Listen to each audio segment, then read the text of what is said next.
वक्त किस तरह से सार्वजनिक लोगों की व्यक्तिगत जमीन पर कब्जा करता है। ना तो उसे खसरा दिखाने की जरूरत, ना खतौनी दिखाने की जरूरत, ना तहसीलदार में जाने की जरूरत, ना नायब कोर्ट, ना नायब तहसीलदार, ना एडीएम, ना किसी जगह नहीं, सीधे हाथ रखना और कहना है। तो ऐसा जो विभेदकारी इनके साथ चल रहा था, खुद एमआईएम के अध्यक्ष हैदराबाद में आधे हैदराबाद को वक्त के नाम पर कब्जा किए बैठे हैं, इसलिए उन्हें वक्त के नए कानून से परेशानी हो रही है। ये आंकड़े देश की सबसे अधिक 3 लोगों पर संपत्तियां हैं।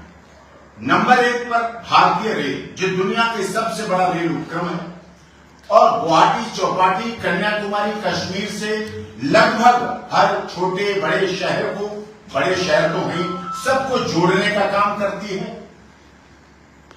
माल गाड़ियां, रेल का साधन सब पहुंचाने का काम करती है। सबसे अधिक संपत्ति हमारे रेलवे बोर्ड के पास है। दूसरी संपत्ति, दूसरे नंबर की कोई संपत्ति हमारे देश में, वो ऑर्डिनेंस डिपो, यानी कि आर्मी, जिसे कैंटोनमेंट एरिया कहते हैं, कैंट क्षेत्र कहते हैं, वो दूसरी सबसे अधिक, क्योंकि हमारे देश के दाएं बाएं इधर उधर है हमारे ही देश से निकले हुए, पाकिस्तान हो, अफगानिस्तान हो, बांग्लादेश हो, हमारे ही थे, हम ही थे, हमारे ही हिस्से हैं। क्योंकि हम जब बट गए तो हम फिर वहां उन प्रदेशों, उन देशों में कटने लगे।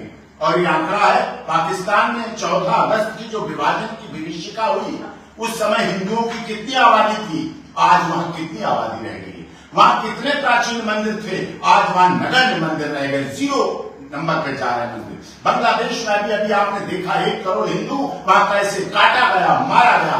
8 लाख छात्र हमारे देश के, जो वहां की अर्थव्यवस्था को मजबूत करते थे, उनका क्या हाल हुआ।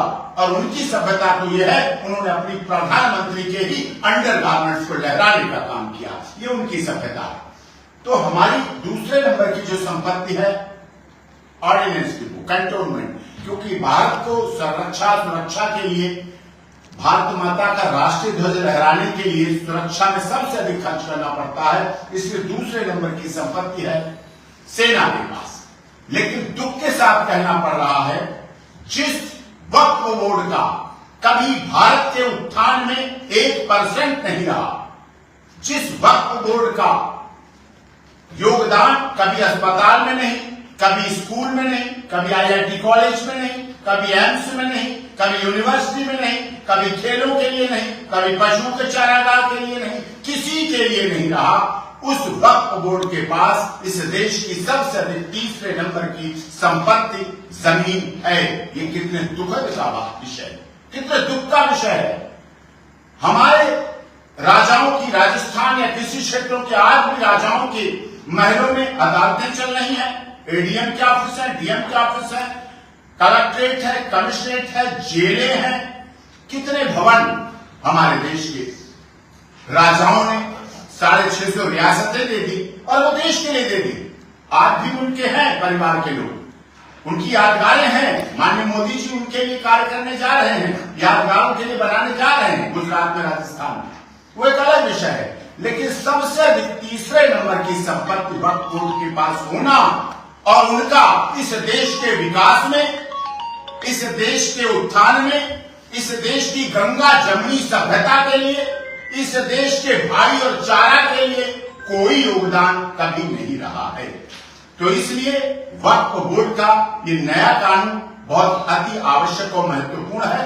और इस काल के दरार में शामिल करने के लिए वक्फ बोर्ड ने ऐसा ही नहीं, हिंदुओं की जमीनें ली, सिखों की जमीनें ली, ईसाइयों की जमीनें ली, जैन पारसियों की जमीनें ली, बहुत सबकी जमीनें ली। और जो गरीब मुस्लिम था, जो दलित शोषित वंचित मुस्लिम था, उसको भी इन्होंने नहीं छोड़ा, अपने को भी नहीं छोड़ा। ये ऐसे नागिन की तरह वक्फ बोर्ड है जो अपने बच्चे पैदा करके भी खा लेती है और अपनी भूख मिटाती है। ऐसे वक्फ बोर्ड ने काम किया है। जो गरीब मुसलमान था उसकी भी जमीन छीन ली, और जो धनाढ्य मुसलमान था उसने वक्फ के नाम पर अपनी जमीनों को बढ़ाने का काम किया। कितने मुकदमे लंबे थे, लेकिन कहीं कोई सुनवाई नहीं होती थी, कहीं कोई अदालत में नहीं चलता था मामला। इसलिए इस वक्फ बोर्ड का कानून इस देश के लिए अति आवश्यक और महत्वपूर्ण है, जिसके माध्यम से जो जमीनें हैं उनका उपयोग सार्वजनिक हो, सबके लिए। जब अस्पताल बनता है तो वहां हिंदू और मुस्लिम, सिख, ईसाई नहीं लिखा जाता है। अस्पताल में सिर्फ और सिर्फ मरीज जाता है, चाहे वो किसी धर्म, जाति, क्षेत्र, भाषा, संप्रदाय को हो, गरीब हो, दलित हो, शोषित हो, वंचित हो, पीड़ित हो, कोई भी हो, वो सब पहुंचते हैं वहां। अस्पताल हुआ, स्कूल हुआ, एम्स हुआ, IIT कॉलेज हुए, यूनिवर्सिटी हुई, डिग्री कॉलेज हुए, कोई भी अगर व्यवस्था बनती है, खेल का मैदान अगर बनता है, तो वहां से ओलंपिक में खेलने वाले, हमारे इस्लाम को मानने वाले भी खिलाड़ी वहां पहुंचकर राष्ट्रीय ध्वज लहराने का काम करते हैं। तो ये सार्वजनिक उसका उपयोग हो सके, व्यक्तिगत और निजी प्रॉपर्टी हट करके वक्त सार्वजनिक हुआ हो सके, इसके लिए ये कानून है, जिसको सभी अभी भी बहुत से लोगों से मैं आपको इस माध्यम से कहना चाहता हूं, आप लोग इसके लिए आगे आए।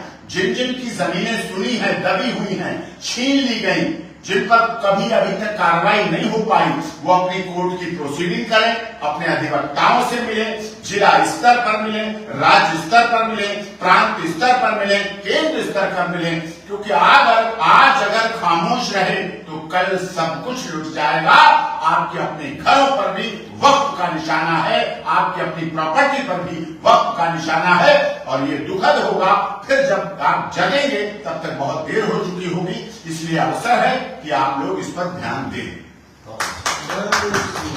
भारत माता की जय।